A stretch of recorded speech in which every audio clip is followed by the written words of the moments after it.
Bible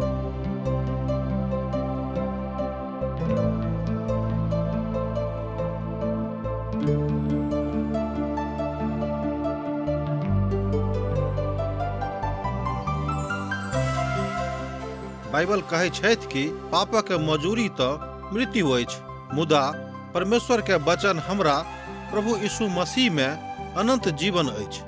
हम सब एहन काज करै छी जे परमेश्वर के अप्रसन्न करै छी, जे हमरा के सजा दिलाबऽ के पात्र बनाबै छै। मुदा बाइबल अनंत जीवन के दिस एकटा स्पष्ट मार्ग के प्रस्तुत करै छथिन। TWR के प्रस्तुति आशक इजोत यह अनंत जीवन के खोजो में चलो वाला एकटा कार्यक्रम अछि।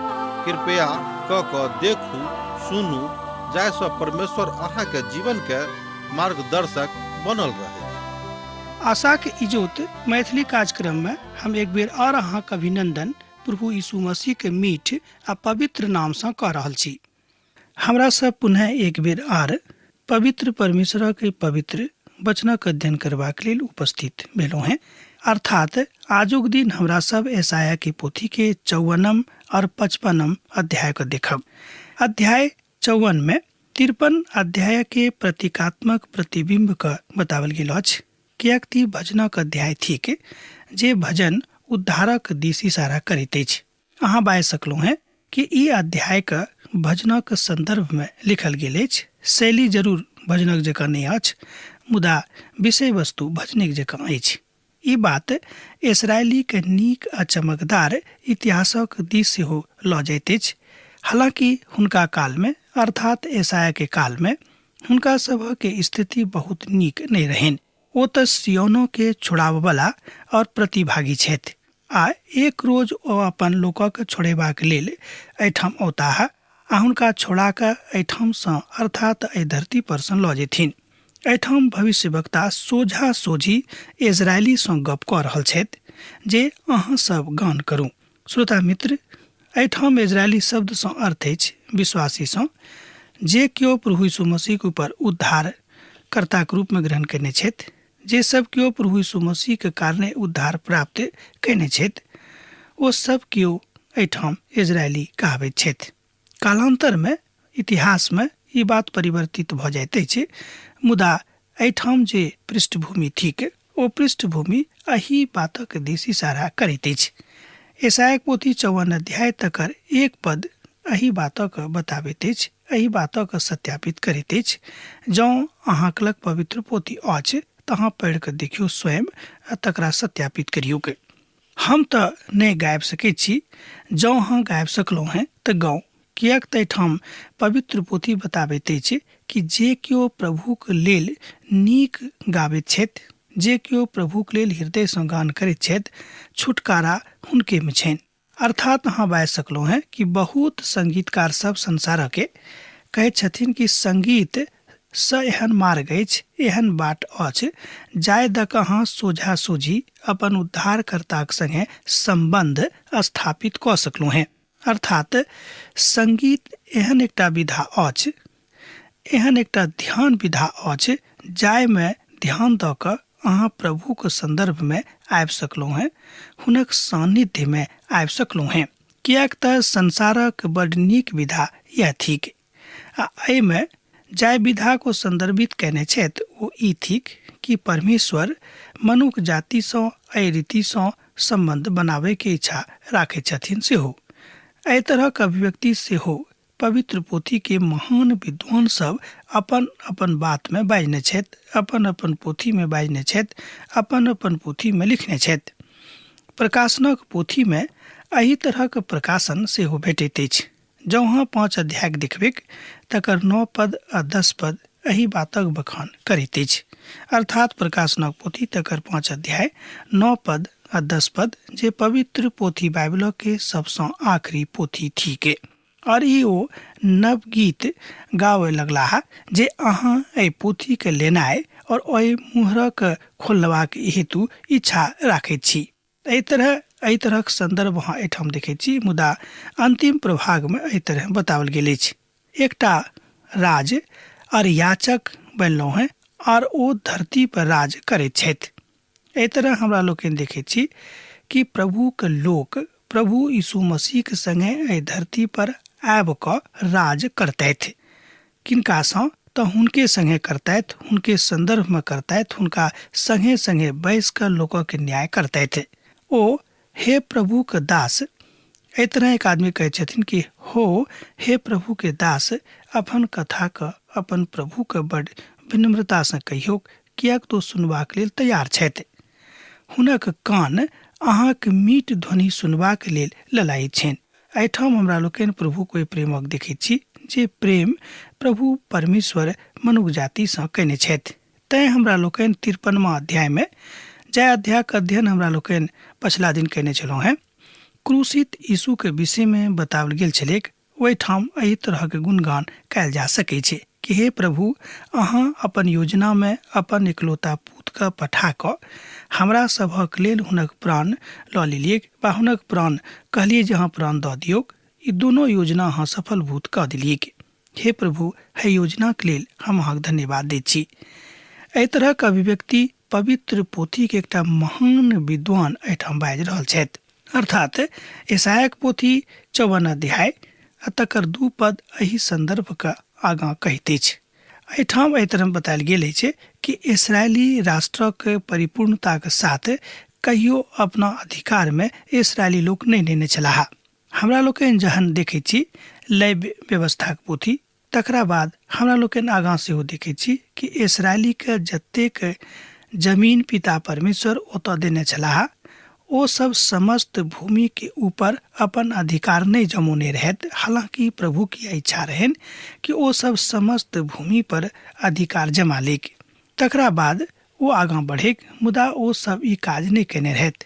यहोशूक पोथी 1 अध्याय तकर 4 पद एहि बात कहैत अछि कि जतऽ जतऽ अहाँ अपन पैर राखब, ओहि सबटा भूमिके हम अहाँके नाममे कऽ देब।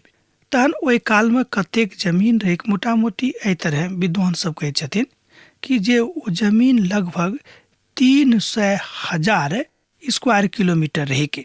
आ जहन दाऊद और सुलेमानक राजक काल छलै के, जाय काल में इसराइली अपन महानतम काल में छलाह, अपन चढ़ान पर छलाह, ओहू काल में ई बहुत बेसी नहीं भेल रहैक, अर्थात ओतबे रहैक। कालांतर में ई और कम भेल गेलैक। एहि तरह हमरा लोकनि देखैत छी कि जतेक अधिकार प्रभु परमेश्वर इसराइली सबके देने छलाह ओ नहीं भेलैक। अर्थात ओ दोनों कालक जो मिला कऽ अहाँ गिनबै तऽ पाएब कि मात्र 30,000 स्क्वायर किलोमीटर जमीन ओ सब अपना अधिकार में नेने रहत। एहि तरह हमरा लोकनि देखैत छी कि प्रभु बहुत देवे के इच्छा राखैत छथि आ हमरा सब बड कम लैत छी। कारण की अछि कि मनुष्य जाति के मन एक ठाम संदर्भित नहीं रहैत छनि, एक ठाम स्थिर नहीं रहैत छनि, आ एक ठाम एहि तरह नहीं रहैत छनि कि जाहिसँ ओ बुझि सकथि कि ओ की कऽ रहल छथि। ओ अपन कथाके एहि तरह महिमामे नहीं देखैत छथि, मुदा अपन मानवीय भावमे देखैत छथि, मानवीय स्वभावमे देखैत छथिन। यशायाक पोथी 54 अध्याय तकर 3 पद एहि बातक कहैत अछि, किएक तऽ दहिना बायाँ पसरब और अहाँक वंशज जाति जाति के अधिकारी भ जायत और उजड़ल नगरी के पुनः ओ बसौताह। एहि तरह हमरा लोकनि देखैत छी कि बहुत ठाम एहि बातक संदर्भित कयल गेल अछि पवित्र पोथी बाइबिल में। एहिठाम यशाया बाजि रहल छथि कि जे भूमि के प्रभु परमेश्वर स्वयं चुनि कऽ पवित्र कयने छलाह, जाहि भूमि के प्रभु पसंद कयने रहत धरती पर, ओहि भूमि के दुर्गति भ जेतैक। कारण हुनक लोग अर्थात इस्राएली लोग प्रभु का बिसरा देतेक, प्रभु का आधार पर नहीं चलतेक और प्रभु के महिमा में नहीं रहतेक। ते एहि कारणे ई बात हुनका सभक बीच में भ जेतैक। यह कारण युद्ध के परिचयात्मक चिन्ह सेहो छल। तहन कालांतर में हमरा लोकनि देखैत छी कि ओहि भूमि पर युद्ध जकाँ स्थिति भ जाइत अछि। जँ हाँ आजुक दिन ओहि भौगोलिक परिदृश्यक तरफ, जँ हाँ आजुक युग में जाहि युग में हमरा लोकनि छी, जँ अखन हमरा सब एहि भूमि के परिप्रेक्ष्यक दिस ध्यान लऽ जायब, जे भौगोलिक परिदृश्य थिक, तऽ पाएब कि ओ भूमि अखन युद्धक जकाँ भऽ गेल अछि।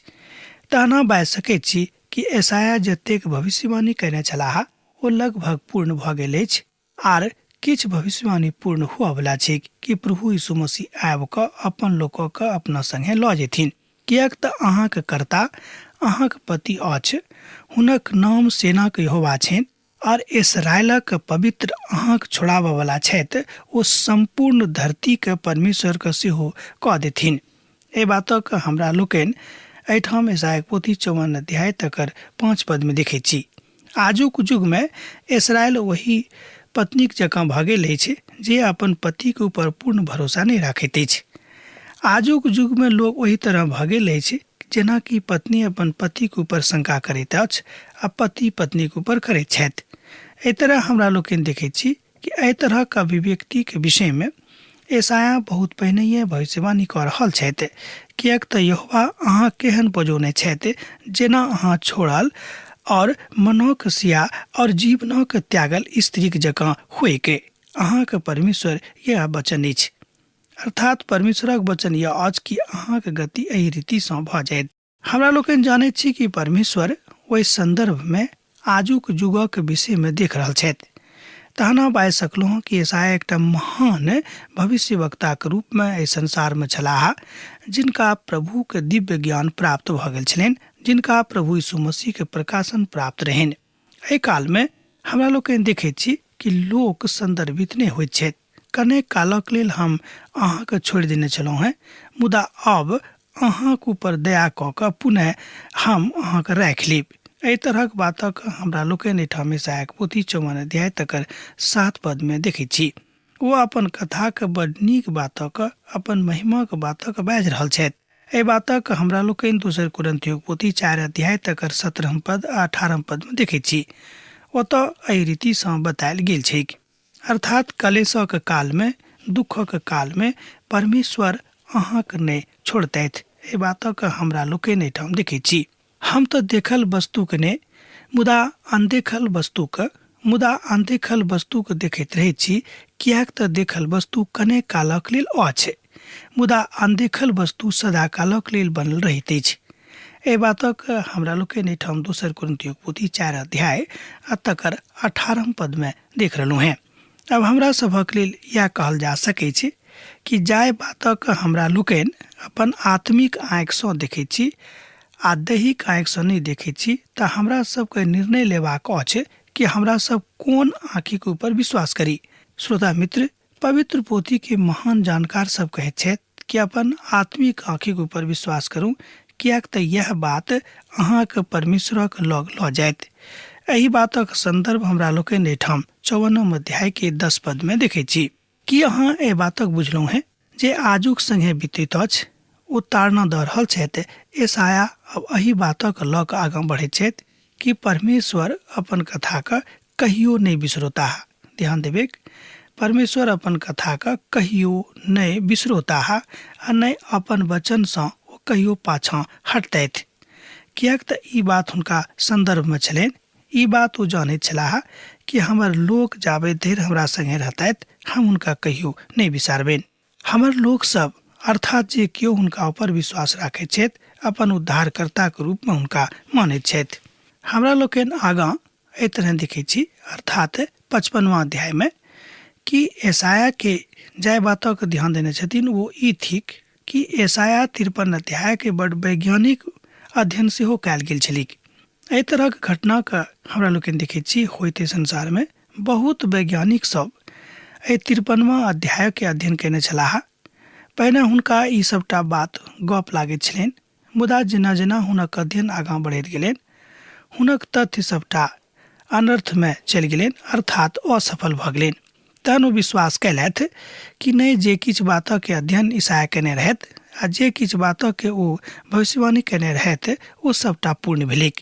एहि तरह बाजि सकैत छी कि जे किछु ईसाया अपन पोथी में लिखने छथि, ओ सबटा परमेश्वर के महिमा में, परमेश्वरक अगुवाई में लिखने छथि। एहि बातक अहाँ एहिठाम देखलहुँ हैं। तहन संसारक हमरा बा अहाँके ईसाया हकार दऽ रहल छथि। यो समस्त प्यासल लोक पानिक लग में आउ, आ जिनका लग में टाका नहीं हुए आउ, मोल लऽ कऽ खाऊ। दाख मधु और दूध बिनु टके के और बिनु दामे के आबि कऽ लऽ लिअ। ए बातक हमरा लोकन एठाम यशायाक पोथी 55 अध्याय तकर 1 पद में देखै छी। अध्याय का आरंभ परमेश्वर के हृदय के पुकार से होइत अछि। परमेश्वर हकार दऽ रहल छथि कि यौ हमर लोक सब हमरा लग चलौ। ओ चाहैत छै जे समस्त कमजोर और दुखी आत्मा प्रभु के लग आबेक और हुनक उद्धारक पाबेक।